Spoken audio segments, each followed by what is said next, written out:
ملکان هوا چې وخوري نو ښایسته شي سړی چې د کونړ د سیند اوبه وڅکي نشه شي سړی ملکان هوا چې وخوري نو ښایسته شي سړی چې د کونړ د سیند اوبه وڅکي نشه شي سړی ته لر کې ما لرې او زه په بر کې تا لرمه د پېښور او د کابل به څه مېلمه شي سړی لر کې ما لرې او زه په بر کې تا لرمه د پېښور او د کابل به څه مېلمه شي سړی دا دردېدلي غرونه ساز غواړي سندرې غواړي د ماهیپره د په لوړ اواز ټپه شي سړی او دا جنتي چې وطن چې وینم نو خوشحاله یمه خو چې د خپل ولس ته وګوري خفه شي سړی دا جنتي وطن چې وینم نو خوشحاله یمه خو چې د خپل ولس ته وګوري خفه شي سړی داسې غیرت دې سړی وکړي چې دنیا یې مني او داسې قیصه دې سړی وکړي چې قیصه شي سړی هغه زاړه شعرونه چې بې نشې نشه یمه ستا په تماشه یمه ډېر درپسې یم خفه لږ درنه خفه یمه ته به بدل شوی یې زه ګورې هغه یمه ته به بدل شوی یې زه ګورې هغه یمه های های نمایندې کړم او که نه ساده یمه های های نمایندې کړم او که نه ساده یمه ستا په سر شرطونه ږدم زه هم عجیبه یمه لر لځې که بر لځې زه به در سره یمه سوال مینت مه کوه باره چاته هیڅ ضرورت نه لرم یاره چاته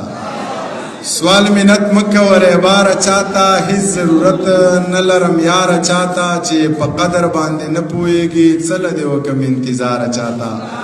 او سپو سره ځان سپی کول نه غواړمه ځکه مې پرېښوده دا لاره چاته سپو سره ځان سپی کول نه غواړمه ځکه مې پرېښوده دا لاره چاته د سترګو د جنګونو عادت یاره د نیزو او تورو جنګ به دې خوښ نه شي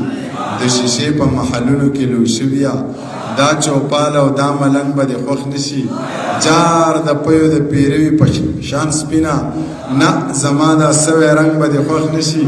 دا ټول عمر د انګورو بسکلي د پیرا د غرونو بنګ به دې خوښ نه شي په صراط مستقیم روان ته وایه منیر جان لوپر لپنګ به دې خوښ نه شي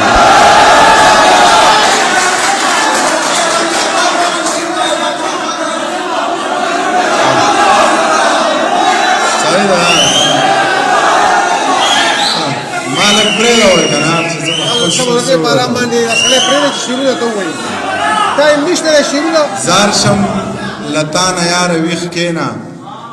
درځم به ګرانه یاره ویښ کښېنه نن درته خپلې مجبورۍ وایمه نن درته خپلې مجبورۍ وایمه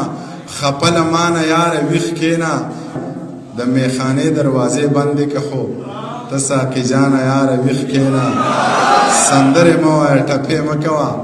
خو منیر جانه یاره ویښ کښېنه دا ډېره خاورې دې بې ننګوله کړه خپله ځواني بابا تېره دې په اور کې کړه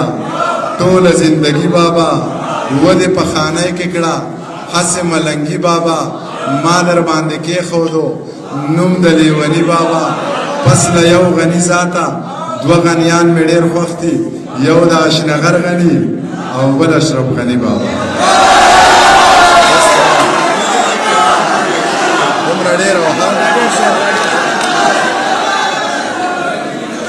یا زه